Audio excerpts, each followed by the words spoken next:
Amici di Givi, è un appuntamento oggi veramente importante perché abbiamo il piacere di avere qui con noi il campione del mondo di MotoGP, Pecco Bagnaia. Ciao Pecco, Ciao. come stai? Bene, bene, bene. Grazie per averci dedicato questo spazio ed essere entrato nel vivo della famiglia Givi. Sei piemontese ma marchigiano direi d'adozione. A 17 anni ti sei spostato Esatto. nelle Marche. Com'è stato lasciare gli affetti da adolescente all'inizio? Non è stato sicuramente facile all'inizio perché comunque sei abituato a vivere dove ci sono i tuoi amici, dove c'è la tua famiglia, quindi è un cambio abbastanza radicale, ma erano tutti piloti che già conoscevo, erano tutte persone con le quali avrei lavorato e quindi mi sono abituato abbastanza in fretta. Una mia curiosità, Francesco di solito diventa Cecco, Chicco, Checco, Franci. Pecco da dove è nato? Mia sorella che non sapeva dire Francesco. Che non sapeva dire Francesco. E a quale età hai capito che fare il pilota sarebbe diventato il tuo mestiere? Qual è stato il momento, la fase in cui c'è stata questa... Non è che c'è stato proprio un momento in cui ho riconosciuto questa cosa, ma sicuramente quando sono arrivato ad ottenere i primi risultati nel mondiale, io ci ho sempre creduto in ogni caso, però quando ho iniziato a ottenere i primi risultati nel mondiale ci ho creduto sempre di più. Nel 2002 le moto sono diventate a 4 tempi e hai avuto modo di provare le vecchie 500? C'è stata occasione? No, le vecchie 500 no, ho corso un anno con la 125 GP, l'RSV dell'Aprilia ed è stata un'emozione grande perché erano le moto con cui vedevo correre i più grandi, quindi è stato bello, però purtroppo le 2,5 e le 500 non ho mai avuto modo di provarle, però mi sarebbe piaciuto. Ti sarebbe piaciuto? Oggi nei GP attuali nel range di un secondo a volte ci sono 10 piloti. Anche di più. Anche di più. Secondo te siamo già al limite o possiamo andare, o è possibile che i ritmi aumentino e quindi accorcino il range? Ma adesso ormai le moto sono tutte talmente tanto competitive che ovviamente i migliori piloti del mondo sono in MotoGP e si corre tutti a un estremo livello, hanno praticamente tutti vinto un campionato del mondo e quindi il livello è veramente alto e si continuerà a crescere, secondo me si restringerà sempre di più il campo. Quindi c'è ancora margine Sì. per restringere. Pecco, toglimi un'altra curiosità. Una delle cose che sicuramente fa più paura ed è oggettivamente uno dei rischi maggiori sono le cadute. Però io ho l'impressione spesso che ci sia, sono certo ci sia una tecnica per cadere, ma esiste una figura che insegna a cadere? C'è una sorta di training anche in quello o è solo un'impressione? Viene tutto di conseguenza, con l'abitudine. Non esiste un training, Direi di no. un allenamento specifico a scivolare? No. 2021 arrivi in Ducati ufficiale. Quando ti sei reso conto nella stagione precedente che c'erano delle chance per arrivare al risultato che poi mi ha raggiunto con estrema bravura? Ma diciamo che il primo anno da pilota ufficiale abbiamo finito secondi con una grande crescita, l'ultima parte di stagione eravamo già stati fortissimi e quindi ambivamo a diventare campioni del mondo. Sicuramente il mio obiettivo primo anno nel team ufficiale era quello di finire, di imparare e finire davanti.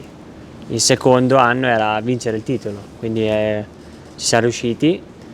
Non è stato facile, però comunque dopo il primo anno le idee erano abbastanza chiare. È cambiato qualcosa? Immagino, almeno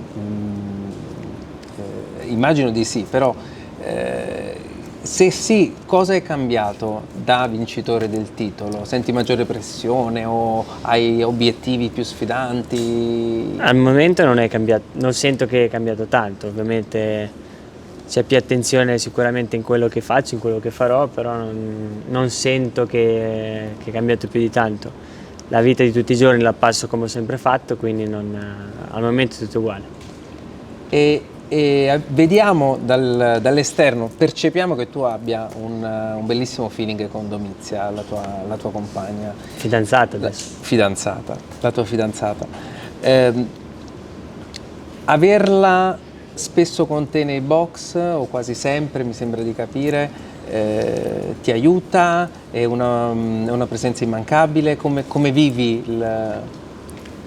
Lei ha il suo lavoro, lavora spesso e quasi più via di me, perché lavora tra Parigi e Milano, è sempre in giro, anche lei.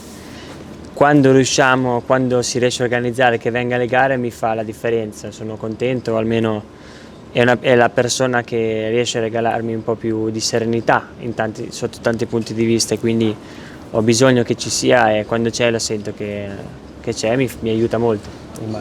Immagino. L'hai portata con te su una biposto, immagino. Sì, no? esatto. Non se l'è passata bene. Infatti ti volevo chiedere, fino a che punto hai spinto? Sono andato veramente piano, ho fatto molta attenzione, ma comunque non è bastata, perché quando è scesa era particolarmente spaventata.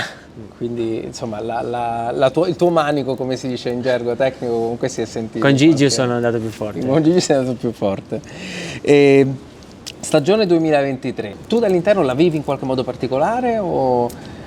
Il mio sogno era arrivare qui e fare il mio primo anno da campione del mondo in MotoGP col numero 1 in questa squadra è sicuramente fantastico. Sono molto contento e orgoglioso. Ottimo.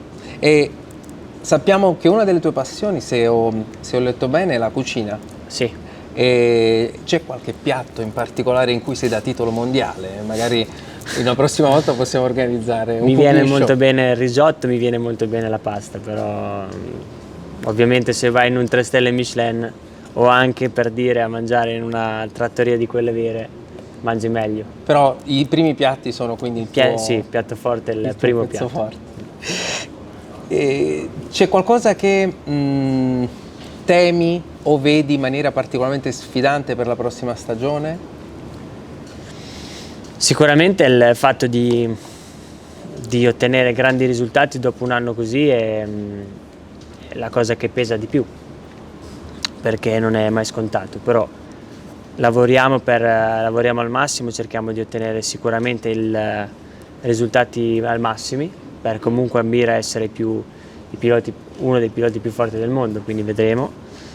C'è un nuovo compagno di squadra che sicuramente è un pilota veramente fortissimo, come lo era Jack, ma con un diverso carattere, quindi quest'anno sono state già fatte delle lotte, quindi vedremo. Ci saranno tante incognite che bisognerà vedere. Pecco, noi ti ringraziamo per il tempo che ci hai dedicato, ti facciamo tantissimo in bocca al lupo a nome di tutta la famiglia Givi e ti chiediamo un saluto speciale per tutti gli amici di Givi. Ciao a tutti gli amici di Givi. Grazie Pecco. Ciao.